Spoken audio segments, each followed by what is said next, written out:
The Stroke Association is a charitable company limited by guarantee. As you will see later, this means that we must comply both with charity and company law. It also means that we are registered both at Companies House and with the following charity regulators. We are also registered with the equivalent bodies in Jersey and the Isle of Man. As a charity, we are governed by a council of trustees, who are the legal directors of the company. They have a legal responsibility for ensuring that, firstly, our assets and resources are only used for the purposes of the charity. Secondly, that we are run in accordance with our governing document as well as all other laws and regulations. The trustees delegate some of the day-to-day operation to staff. The delegation of authority document details these delegated operations, such as entering into transactions on behalf of the Stroke Association. As a charity, we are controlled by our membership rather than shareholders. Anyone who is on the Council of Trustees is a member, but anyone can apply to become a member. As a charity, the Stroke Association must comply with the following acts. Firstly, the Charities Act. This act defines what a company must do in order to be classed as a charity. As well as provide an identifiable benefit to the public, its charitable objects must fall into one of 13 charitable categories. For us, we are under the heading of the relief of sickness and distress and for the advancement of health. Secondly, the Trustees Act.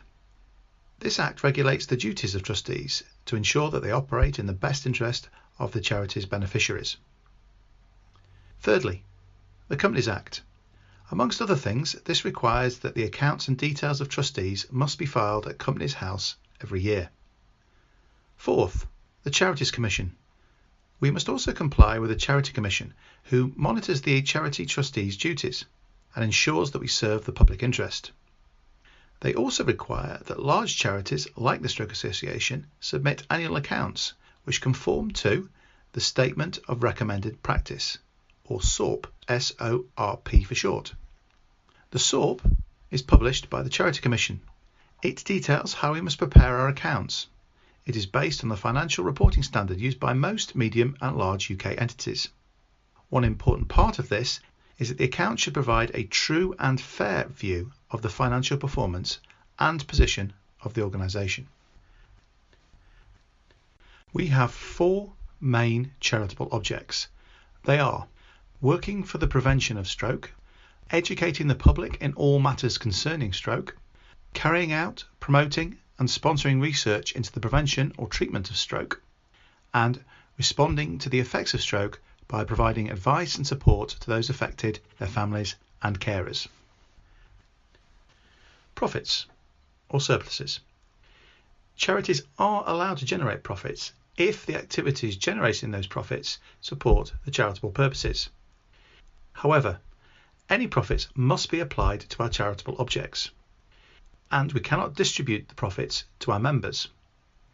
We can, however, use those profits to build reserves rather than spend them immediately on our charitable purposes. However, this must be justified and explained in the trustees' report to the accounts. Charity accounts report a number of different types of fund. The first is unrestricted funds. These are funds that can be used to further any charitable purpose that falls within the charity's charitable objects. This includes funding necessary expenditure on activities required to support the delivery of charitable services. These funds give us the flexibility to apply them in the best interests of stroke survivors. The second fund is restricted funds. These are funds received, for example, through legacy donations or some appeals income, that can only be used for a specified purpose. There are 2 types of restricted funds. The first is restricted income funds. The income from these must be spent on the purpose for which it was given, within a reasonable period of time. There is also restricted capital funds, and these are funds that will be invested and retained as a source of income. We at the moment do not have any of these. The final type of fund is designated funds. These are essentially unrestricted funds that the trustees have earmarked for a particular purpose. Designation allows the trustees to show how they plan to apply the funds.